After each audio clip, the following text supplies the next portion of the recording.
I came home to grab my keys, heard my fiancé's moan. Don't stop. He never comes back early. My hand was still on the door when.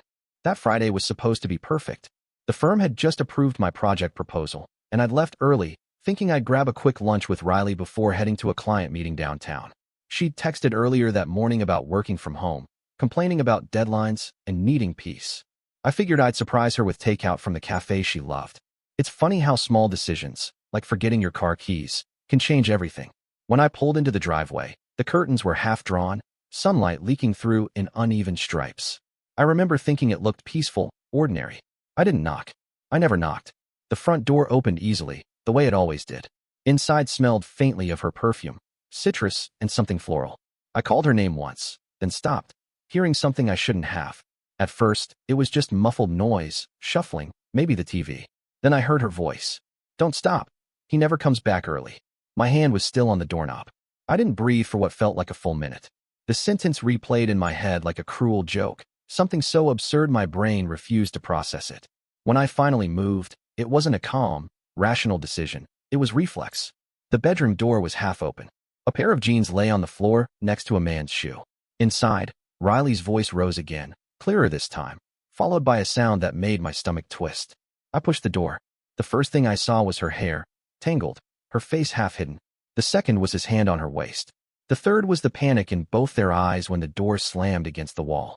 Dustin, her coworker, the same guy she'd once called boring and married. For a few seconds, none of us spoke. She froze, then scrambled to cover herself with the bedsheet like some panicked actress in a bad play. Dustin stood, muttering something about, "It's not what it looks like." My mind was silent, completely blank. I didn't shout. I didn't ask why. I just stared at her, then at him, then pointed toward the hallway. He hesitated, maybe thinking I'd hit him. I didn't. I simply said one word, go. He left, barefoot, his shirt half-buttoned, tripping over his own jeans. When the door closed, I could finally hear myself breathing again. Riley started crying immediately, though even that sounded rehearsed, fragile, and hollow. She followed me into the kitchen, wearing one of my shirts. She said something about confusion and not meaning for it to happen. I didn't respond. My focus had shifted to her phone on the counter. Unlocked, screen glowing. I picked it up. There it was, a hotel reservation. Tonight. Under my name. Paid with my card. I scrolled down. Can't wait to tell him whose card paid for our weekend. Winky face. That was from Dustin. I set the phone down slowly, my reflection warping in the glass of the microwave. Riley kept talking, words tumbling over each other, but none of them reached me. The realization wasn't just betrayal. It was theft, humiliation, a planned, deliberate mockery. Coleman, listen, please. Her voice blurred again. I walked into the living room, grabbed my keys off the coffee table, and looked around. Everything suddenly looked foreign. The framed photos. The plant she'd made me water every morning. The jacket I'd left on the couch. All props from a life that no longer existed. She followed, begging for a chance to explain. But every word felt like noise from another planet. I wasn't angry. Not yet. The anger would come later. What I felt then was distance, like watching a car crash through fog. I opened the door to leave. She grabbed my arm, nails digging into my skin. That was the first time I looked at her properly since the bedroom. Her face was streaked with tears, but her eyes were sharp, calculating behind them. She wasn't crying out of guilt. She was afraid of what I'd do. You can't just walk out. We need to talk about this, she said. I pulled my arm free. You already said everything I needed to hear. Then I left. Outside, the air felt heavier. I got in the car and sat there, engine off, staring at the house. I didn't feel like a man who'd lost his girlfriend. I felt like a fool who'd been living in someone else's lie. Every moment of our past together flashed. Every dinner, every "I love you." Every late-night work call she'd taken while sitting in the bathroom. I started the car, but instead of driving to work, I went to the coast. There was a parking lot overlooking the water where I sometimes sat to clear my head. That's where the reality began to settle in layers. Betrayal, humiliation, and something colder forming underneath. By the time the sun dipped behind the horizon, I wasn't thinking about heartbreak anymore. I was thinking about control. Riley had taken mine, used it, mocked it. Now it was time to take it back. On the way home, I stopped by a hardware store. Bought a small camera kit, motion-triggered, easy setup. I wasn't planning revenge yet, just clarity. I needed to know how deep the rot went. When I got back, the house was dark. Riley had locked herself in the bedroom. I could hear her faint sobbing. Or maybe she wanted me to hear it. I didn't speak. I set up the camera discreetly in the kitchen facing the hallway. It wasn't rage that guided me. It was calculation. In the morning, She acted as if nothing happened. She made coffee, asked if we could talk later. I nodded but didn't sit down. Her tone was light, cautious, like someone negotiating with a cop. Then her phone buzzed again on the counter. She froze for half a second before grabbing it. Too late. I'd seen the notification. A message preview from Dustin. I'll pick you up at 6. Bring his card if you can. She didn't know I'd seen it. She smiled awkwardly, kissed my cheek, and went upstairs. That moment, her pretending everything was fine, sealed something inside me. When she left for work, I logged into our shared bank account. Multiple charges I didn't recognize. One at a boutique I'd never heard of. Another at a luxury spa. Both from the same day she told me she'd been sick at home. The weight of humiliation turned into sharp clarity. I wasn't going to scream or throw things. I wasn't going to play the heartbroken man. I was going to dismantle the entire performance she'd built, quietly, piece by piece. That night, she texted saying she'd made reservations for a family dinner the next evening, her parents' anniversary. Don't be late, she wrote. It's important to me. I stared at the message for a long time, then typed back one word, sure. By the time I put the phone down, I already knew exactly how I was going to start breaking her perfect little world apart. Right there, at the dinner table, in front of everyone who still thought she was the golden daughter with the loving boyfriend. And I knew she'd never see it coming. The next evening felt like stepping onto a stage with the lights already too bright. Riley had insisted on hosting her parents' anniversary dinner at our place because her mother hated crowded restaurants, and because she loved the idea of everyone thinking we were the perfect couple. She spent the afternoon fussing with flowers and rehearsal toasts like a director. She moved through the house smiling at me with a practiced sweetness that made my skin crawl. I could have canceled. I could have sat her down and told her everything with the blunt honesty that would have solved nothing and burned everything. Instead, I chose silence as a weapon. I dressed, met her at the door with a smile that felt foreign, and walked into the dining room with the calm of a man who understood what a performance required. Her parents arrived in a flurry of congratulations and old jokes. Gerald Tanner, Riley's father, wore the same suit he wore to corporate meetings. Marcia, her mother, fussed with the napkins and kissed my cheek like we were a glossy magazine feature. Riley glowed. She poured wine with fingers that trembled just enough to look charming. Halfway through the main course, the chime at the door announced a late arrival. Riley glanced and then froze. Dustin walked in with an apologetic grin and a bottle in hand. He said he'd been in the neighborhood and thought he'd stop by to wish them well. Gerald stood, extended a hand, and welcomed him as if he were part of the family. That should have been the moment Riley's composure cracked, but she only smiled wider and squeezed my hand under the table while saying, "Dustin, perfect timing." I tasted the wine and let it sit. My voice when I raised it for a toast was even and warm.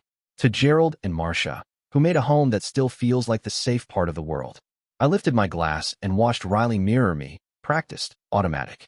After everyone downed their wine, I added casually, and to people who enjoy coastal hotels on cards that aren't theirs.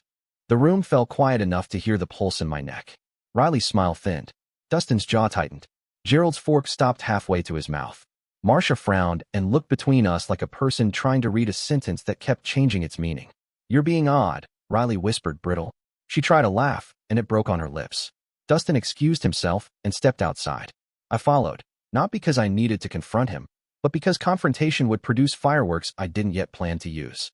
He stood under the porch light, pretending it was a casual visit. "Coleman, look, man," he started.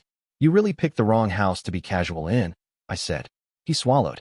"Riley wanted to talk about a startup." "I didn't realize." "You booked a room for tonight," I said. "Under my name.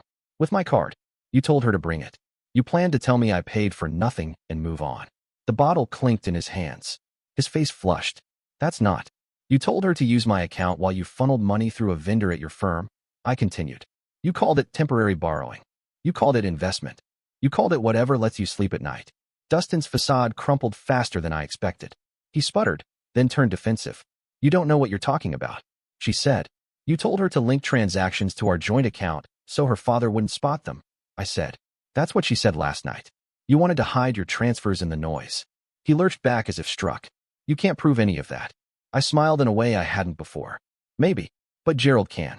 And you, apparently, can't keep your phone notifications private in a house full of guests." Dustin left without finishing the sentence. When he shut the door behind him, the sound was loud enough to shake the silverware. After dessert, Gerald asked me to step into his study. It was small, with heavy books and an old safe.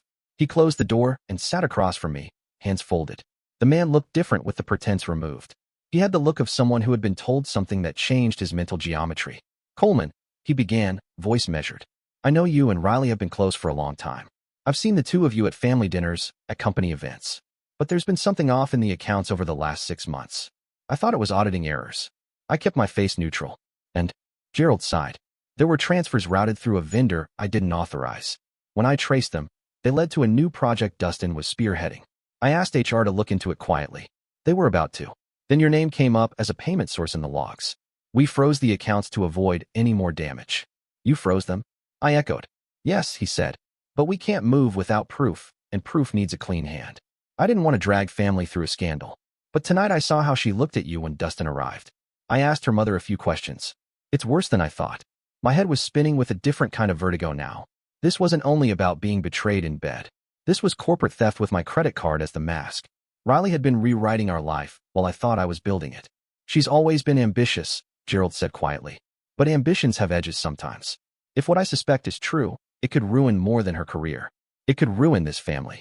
I thought about the hardware store camera in the kitchen. I thought about the hotel confirmation on her phone. I thought about the vendor codes and the expense memos I'd noticed and shrugged off over late dinners. It all slotted into place with a clean, terrible logic. Do you want me to? I began. Gerald's eyes sharpened with a terrible relief. Yes, I want you to help. Discreetly. If this is happening, give me the proof so HR can act. I will handle things from my office. Don't make this public. Not yet. We need to be surgical. He reached into his drawer and handed me a business card with a number I didn't recognize. Call me tomorrow with anything. For now, keep it together at dinner. Play the part. I went back into the dining room with a steady jaw and a hollow victory in my chest. Riley watched me with a suspicion that was almost human.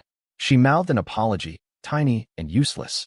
I raised a glass and made a toast to the parents, to longevity, to marriages surviving the small storms. No one laughed. Later that night, after everyone left and the house settled into the heavy quiet of after events, Riley went to call a car and found her card declined at the taxi app. She cursed and tried the spare card in the wallet. Declined again. Her face went a color I'd never seen on her. I watched from the doorway while she fumbled, frantic and finally frantic enough to check her bank app. Why are my cards blocked? She demanded. I'd been moving while she was distracted. Quietly, hours earlier, I'd set up a separate legal account with a firm that handled private trusts and transferred the majority of the joint funds into it under an agreement that made them inaccessible without my signature. It was a bitter move, but necessary. The money would be safe from wallets and schemes long enough for the truth to come out. You started this when you were sure I wouldn't notice, she said, voice breaking now for real. You're punishing me. I met her eyes and felt nothing like punishment. I felt a cold, careful satisfaction. You took what wasn't yours, I said. I'm making sure the parts you can't hide are safe. Riley staggered back, clutching her phone like a lifeline. She looked at me as if she had only just seen me. You'll ruin everything, she whispered. No, I said. I'll stop you from ruining more. She pressed her palms to her temples and then sank onto the couch. The house that had felt like a home all week collapsed into something else. A courtroom, a stage, and a battlefield all in one. I had Gerald's number, a camera in the kitchen, and a ledger forming in my head. The next moves would be decisive, and the line between exposing and destroying blurred. Outside, a taxi pulled away from the curb where Riley had been standing just hours before. In the living room, the only sound was the hum of the refrigerator and the soft shuffling of her fingers over the screen. Tomorrow would be the first day where nothing could be taken for granted again. I told Riley I wanted to talk somewhere neutral. She agreed with that practiced calm that still smelled faintly of the perfume she thought I liked. We chose a corner table at a cafe 2 blocks from her office, the kind of place with thin coffee and ambient piano where nobody paid attention to other people's arguments. Dustin said he'd come too. He wanted to clear the air. I told him fine. When we sat down, the three of us looked less like people hashing out a messy mistake and more like characters in a play with a script neither of them had read aloud. Riley's hands trembled slightly as she folded a napkin.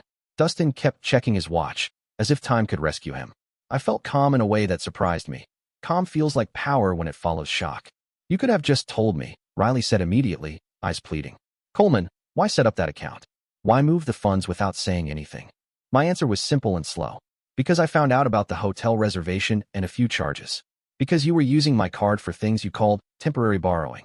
Because I needed to know how deep this went before I did anything I'd regret. Riley's face tightened. You don't get to play judge on my life. You don't know what it's been like at the office. Dustin leaned in, too eager. We were trying to build something. She told me. You told her to use our joint account as insurance for your transfers. I cut in. You called it noise. You meant it as a cover. His jaw dropped. That's not how it happened. She brought it up. She asked me to move some seed money. I never told her to touch you. Riley's voice rose. See? He's lying. He wants to make me the villain because he's embarrassed. The cafe was small. The barista glanced over once, then away. People around us pretended not to listen. That made the fight feel private and theatrical at the same time. I slid my phone across the table, face down. I recorded part of last week. Not to blackmail. To remember exactly what was said. Listen. Riley's face went pale. She had the raw look of someone who suddenly understood the chessboard and realized she was 2 moves behind. Dustin's eyes narrowed. I played the clip. It was only a minute long. Her voice quiet, half laughing, telling Dustin about how easy it would be if we just moved a few vendor invoices into the account Cole wouldn't check. The way she said, "It's just temporary," made her sound small and reckless, not malicious. But the rest of the clip was worse. She laughed about how they could use the family's anniversary as cover for a big charge. She used my name when she talked about expenses, like signing off a permission she never asked for. Dustin went from defensive to furious in the space of a single breath. You recorded me? You sneaky. You recorded both of us, I said. You planned this together. The hotel, the invoices, the transfers. Not an accident. A plan. And you both used my name like it was a prop. He stood up so fast the chair scraped. You have no business. This is slander. Maybe, I replied. But Gerald already knows there are transfers tied to Dustin's vendor codes. HR will be interested in what you two have been up to. They're closing in. I watched his face. It laced with fear like a map you could read. Riley's expression shifted from shock to panic, then to anger, so sharp it became animal. You set me up, she hissed. You're playing games because you can't stand being vulnerable.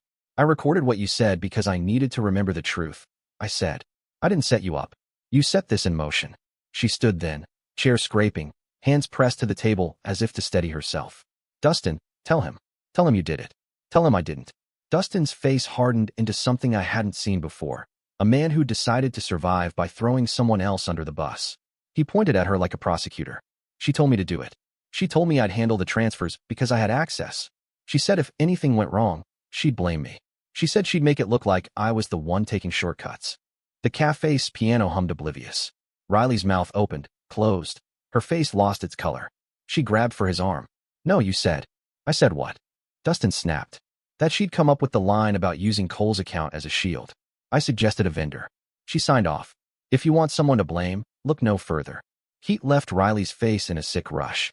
She staggered back like the air had been taken out of her. You're lying, she whispered, but the sound was so thin it didn't have force. The third twist landed with the force of a closing trap. Dustin shoved responsibility onto her, exposing that Riley had planned to pin everything on him if the audits ever touched the project. He'd assumed that by giving himself a fall guy he'd keep his job and his conscience intact. He miscalculated both. People glanced our way then. An elderly couple at the next table stopped their conversation, eyes flicking between us and their menus. I watched Riley fight to gather words that would undo what had been revealed. She couldn't. Her mouth trembled. The napkin in her hands crumpled. You wanted control, Riley, I said softly. You wanted to have it all. Our money, your career, and the freedom to pretend nothing was real. You forgot people move. She looked at me with a look I'd never seen. Not anger, not pleading, but empty exhaustion. You'll ruin me, she said. I already have what I needed to stop you, I answered. Gerald was told. HR has the initiation protocol. If you wanted a chance, you blew it by lying and trying to silence people you thought were weaker. She bolted from the cafe then, moving like a person running from a sound that the rest of the world couldn't hear. Dustin watched her go with a strange expression on his face, relief, and something else that looked like sorrow. He kept his hands stuffed in his pockets, as if to stop them from pacing the tables. I sat there a long time, the coffee growing cold. The recording looped in my head. The clarity I'd hunted felt sharp and unfair. I thought of the camera in the kitchen and of Gerald's quiet urgency. I thought of how quickly people became actors in other people's narratives when money and secrecy mixed. At 2 a.m, the apartment door banged open. Riley stumbled in, breathless and smelling of cheap perfume and wine, eyes wild. She slammed the door so hard the picture frames rattled. Please, she begged, collapsing onto the couch like someone throwing themselves off a cliff. I'll make it right. I'll fix everything. Don't. Please don't go to her father. Don't. Her voice broke in a way that almost sounded true. I watched her, feeling the odd, clinical detachment that comes after you've chosen a path and started walking down it. I picked up the phone and typed one sentence to Gerald. HR is ready to begin. She needs to be interviewed tomorrow morning. As soon as the message sent, there was a long silence, then the sound of keys. Outside, down the street, a car door slammed. A moment later, headlights washed the living room window. Riley's head snapped up. She looked toward the window, then at me, fear expanding across her face like a stain. "Who is it?" she asked. I didn't answer, but the sound of engines multiplied. Sirens, faint at first, then unmistakable, bled down the block. Riley sat up as if someone had turned up the volume on the world. Her hands fumbled for her phone. She tried to call her father. It went straight to voicemail. She started pacing, breath shallow, words staccato. Then, from the street, a different sound arrived. The dull, official thud of tires followed by the metallic flash of red and blue in the distance. Lights painted the ceiling of the living room in angry colors. Riley's face turned to me, eyes wide and pleading, and in that look there was a terrible finality. "Coleman," she whispered, "what did you do?" I let the sound of the sirens answer. The cliff of the night tilted. The next sound, heavy boots on pavement, doors opening, felt like the world rearranging itself around whatever truth had just been lit. Outside, headlights cut through the dark. The doorbell rang. The flashing lights painted the street in red and blue. Neighbors' curtains twitched as police stepped out, their radios crackling. Riley stood by the window, trembling, clutching her phone but unable to move. She looked smaller than I'd ever seen her, like a person suddenly realizing that the story they wrote for themselves had an ending they didn't choose. The officers asked for her name. She tried to steady her voice, saying there must be a mistake. But the mistake had been set in motion long before the sirens arrived. Gerald had already handed over evidence from the company's servers, expense records, vendor logs, and a trail of unauthorized transfers leading to Riley's workstation. Dustin had tried to cover himself, blaming her, but his own digital signature was on everything. I stayed silent while the police spoke with her in the living room. When she looked at me, it wasn't anger anymore, it was disbelief. She had expected rage, shouting, maybe even forgiveness. But I gave her none of those. Only the quiet certainty of a man who had stopped pretending. When they let her out for questioning, she turned back once. "You told my father," she said softly. I didn't answer. That night, the house felt hollow. I sat on the couch staring at the reflection of those fading lights on the walls. There's no satisfaction in watching someone's life collapse, even when they built the wreckage themselves. What you feel is emptiness, like the silence after thunder. The next morning, the phone rang. Gerald's voice was tight. He said the audit team had confirmed everything. Dustin was fired, charged with corporate fraud. Riley was suspended pending investigation. He thanked me, said I'd saved the company from a scandal. Then, more quietly, he admitted, "I wish you hadn't had to see her that way." I didn't go back to that house. I packed the essentials and moved into a rented apartment near the firm. For the first time in years, I lived without shared passwords, shared accounts, shared plans. There was a relief in solitude that felt almost like freedom. Weeks passed. News of the case reached trade circles. Dustin pled guilty, trying to reduce his sentence by blaming Riley. She lost her job, her reputation, and the last thread of trust with her family. Gerald resigned early to protect what remained of the company's image. Marcia never spoke publicly about it. Riley sent me one message, just one. It arrived on a Tuesday night, months after the chaos. The text was short, "I'm sorry. Please talk to me." I didn't reply. By spring, I'd accepted a new position in another city. Different skyline, cleaner air, unfamiliar streets. I found comfort in the anonymity. No shared memories on corners, no ghosts in the hallways. Some nights I caught myself replaying her voice, that first sentence through the door. "He never comes back early." It no longer hurt. It just sounded distant, like static from a station I'd long stopped tuning to. Then, out of nowhere, an envelope arrived in my office mailbox. No return address. Inside was a photo. Riley, sitting in what looked like a motel lobby, pale, hollow-eyed. A note scribbled on the back, "I'm pregnant. It might be yours." I stared at it for a long time, not out of nostalgia, but disbelief at how deep the manipulation still ran. There was no date, no proof, just a final attempt to tether me back into her chaos. I didn't respond. A month later, I received a legal notice. Riley had filed a civil claim for emotional distress and financial misconduct. My lawyer laughed when he saw it. "She doesn't have a case," he said. "You have evidence stacked like a fortress. We went to court once." She appeared in a wrinkled dress, voice trembling, trying to paint me as controlling and vindictive. The judge listened politely, then asked about the corporate fraud and theft charges she still hadn't resolved. The silence that followed was louder than any gavel. The claim was dismissed within 10 minutes. When it ended, She avoided my eyes. Outside the courthouse, the wind was cold. She stood on the steps, staring at the pavement, and for a moment I almost felt sorry for her. Almost. Then she said quietly, "You ruined my life." I looked at her one last time. "No," I said. "You built it this way." I just stopped holding it up. I walked away without looking back. Months later, I returned to sell the old house. The room smelled like dust and detergent. The bedroom door still had the dent from the night I'd slammed it open. I stood there, listening to the empty echo of that moment. The end of one life, the beginning of another. Before I left, I locked that door from the outside. The sound was sharp, final. I dropped the key down the elevator shaft on my way out. Outside, the air was clear, bright, and silent. For the first time in a long while, there were no sirens, no lies, no rehearsed apologies, just the clean, quiet hum of a world that had finally moved on without her.